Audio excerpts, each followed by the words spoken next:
अगर वो पर्सन आपका रियल ट्विन फ्लेम है तो कुछ आपको ऐसे साइन और सिम्टम्स मिलते हैं, सिर्फ नेचुरल गॉड के द्वारा ही आपको वो सारी चीज़ें मिलती हैं जिससे आप क्लियरली पता कर सकते हैं someone my twin flame or not. लेकिन कुछ लोग ऐसे हैं जो शायद ट्विन फ्लेम जर्नी में नहीं है, लेकिन उस फ्रेम में, उस ट्विन फ्लेम के साइंस में बहुत लोग एडजस्ट करने की कोशिश करते हैं कि ये मेरे, लेकिन नहीं। आपके अनलिमिटेड कार्मिक्स हो सकते हैं, आपके अनलिमिटेड सोलमेट्स हो सकते हैं, आपके अनलिमिटेड ट्विन रेस हो सकते हैं, बट आपका ट्विन फ्लेम इस पूरे ब्रह्मांड में सिर्फ एक ही होगा और कोई भी नहीं हो सकता। ट्विन फ्लेम सिर्फ एक ही होता है इस पूरे ब्रह्मांड में। जब भी आप किसी कनेक्शन में जाते हैं तो आपको कभी भी स्पिरिचुअल आपका डेवलपमेंट नहीं हो सकता है, ना कार्मिक के साथ ना सोलमेट के साथ। सिर्फ और सिर्फ ट्विन फ्लेम ही आपके जीवन में स्पिरिचुअल डेवलपमेंट का कारण बनता है।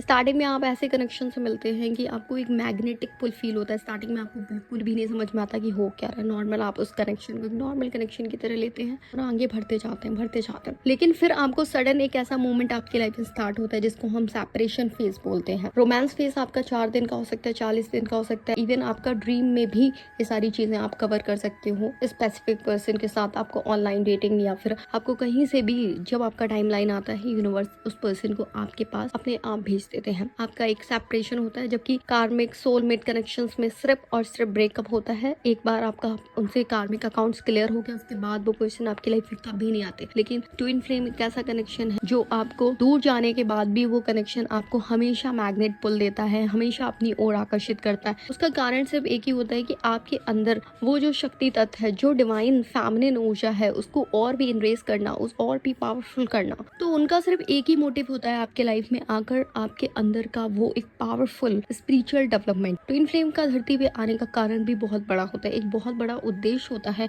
सबसे पहले वो आते ही इसीलिए कि वो अपने सारे कार्मिक अकाउंट्स को क्लियर करें, अपने सारे एंसेस्टर पैटर्न, जो भी उनके लाइफ में हीलिंग, जो भी उनके सोल कॉन्ट्रैक्ट के अकॉर्डिंग है, उन सारी चीजों को हील करना, और जो भी सोल पर्पस इस धरती के लिए लेकर आए हैं उस सोल पर्पस को बढ़ चढ़ के करना। लेकिन तब होगा ये पॉसिबल अगर मान लीजिए आपकी कभी भी स्पिरिचुअल अवेकनिंग नहीं होती है, आपको कभी भी सेपरेट ना किया जाए, तो आप कभी भी नहीं समझ पाएंगे अपने उद्देश्य। आप तो वही बबल फेस में फंसे रहेंगे हमेशा, जैसे नॉर्मल ह्यूमंस करते हैं, आना जाना, खाना पीना, शादी ब्याह, बच्चे, सब यही करके वो अपने टाइमलाइन को पूरा करते हैं, वापस आते हैं और जाते हैं। यही उनकी साइकिल होती है। लेकिन ट्विन फ्लेम्स की साइकिल ऐसी नहीं होती। वो चेंज लाते हैं, बदलाव लाते हैं, बदलाव का कारण बनते हैं ट्विन फ्लेम। यूनिवर्स का ही प्लान है, कोई भी आपका सेपरेशन नहीं करा सकता। वो लोग ये थर्ड पार्टी ऐसा करा दी थी, लेकिन इवन इस पूरे ब्रह्मांड में कोई भी ट्विन फ्लेम्स को अलग नहीं कर सकता। ये सिर्फ गॉड प्लान है। कभी भी सेपरेट नहीं होते, इज इल्यूजन। शरीर से आप दूर हो सकते हैं लेकिन आपकी आत्मा कभी दूर नहीं होती। You are one.